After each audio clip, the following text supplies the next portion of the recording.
Assembly Speaker Sheldon Silver, thanks very much for joining us. Delighted to be with you. So you met with the governor today after a session of gaveling in and gaveling out. Last night's session, nothing accomplished, no deals. What's the latest? Oh, I've been talking to the governor for the past week at least, and Senator Sampson, and we are determined to get a budget for the state of New York. If you will remember, the Assembly has passed the complete budget, including revenues. The Senate has passed the complete budget except for one revenue bill. So our purpose is to have a completed budget by the Senate, and if there's anything we can do to help them gather the necessary votes in order to do that, we will be here to do that. Well, it seems that what needs to be done in order to gather the necessary votes is to pass some version of the SUNY empowerment bill, because that is the sticking point for people like Senator Stokowski and Senator Foley from Long Island. There was a meeting this morning between members of the Black and Latino caucus, both sides, the Assembly and the Senate, and Nancy Zimpher, the SUNY chancellor. Is there a compromise deal that you can see on SUNY? Well, the issue, you know, what you call SUNY empowerment, I mean, we have always been willing to give SUNY the necessary resources to be accessible to all New Yorkers. We are willing, if a tuition increase is necessary, to do a tuition increase. However, we think we need a corresponding increase in the coverage of the tuition assistance program so our poorest students, our middle-class students, can get the benefits of tuition assistance as we raise tuition.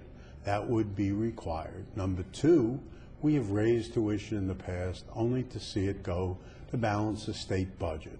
We have not seen the additional resources that additional tuition would buy. But isn't that what this is about, though, that it kept taking the ability to increase tuition away and out of the hands from the legislature and giving it directly to the schools so they can make decisions about raising their own tuition and then keep the money so they could use it for their own benefit? Yeah, but remember that part of the state university budget is appropriated by the legislature and the governor in his annual budget. Sure.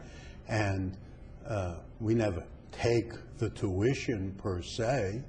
What we do, or what has been done by governors in the past, is reduce the state commitment to the university based on the increase in tuition. So effectively, they're taking all or a piece of that tuition. And that's something that really should stop. That is something we should not call upon the students at the state university to balance the state budget by paying more money and giving it to the state for budget balancing purposes. Okay, so could you see your way clear to maybe doing some kind of pilot? I understand the concern of your members, particularly in the caucus, of keeping SUNY accessible and CUNY accessible, particularly for low and middle income kids. I get it.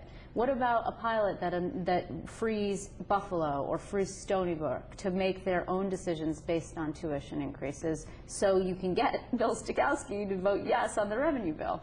Well, I think what we can do is provide for a modest increase in tuition. We're not selling Stony Brook, we're not selling Buffalo, we're not making it a private university, we're not releasing it from being part of the state university system. We intend to support it. We've supported them in the past. We've done research projects with SUNY Buffalo where we've provided them with money. We've done the same thing with Stony Brook. It wasn't from tuition, it was state resources. And we intend to continue to do that. We have used our state universities as engines for economic growth in this state. SUNY Albany, right here, has been very successful with the College of Nanotechnology. This was money we invested in the university to create research, development, and jobs in the region, and specifically associated with the university's purpose. So how much, 2%? You know, it's still being discussed as to what we would do as far as an overall commitment to it. But again, anything we do has to have a TAP component that makes it reimbursable to our lower and middle income students who are covered by TAP. Anything we do would have to have a maintenance of effort piece so that the increases can go to more full-time professors, more sections, so that students can graduate in 4 years. This would apply to SUNY and CUNY, and we don't want to make a student's decision on differential tuition. We don't want that. We don't want to make it based on, should I be an English major or an engineering major? It costs more money to be an engineering major, even though I'm talented, my family can't afford it. So, okay, there were clearly no deals to be had with the legislature being brought back yesterday and then subsequently this morning. The governor did it anyway. Do you think it was showboating on his part? Was it irresponsible? Because you hear the Republicans say, I know you're going to say the Republicans are the party of no, so I get the part that they're stalemating, et cetera. I got that. But from the governor and his standpoint, should he have brought you back at all when it was clear there was no deal to be had? I think what it does is generate the kinds of conversation, the positive conversations that are taking place. So I think it's important for members to be here. While we didn't do anything in session, per se. We had 2 very productive conferences. We get guidance from members as to, where we can go in terms of eventually reaching a deal, and I hope it'll have some fruition within the next few days. But that's an expensive conversation. I mean, it cost taxpayer dollars to bring all of your members here, even though they're not getting paid. They get their per diems.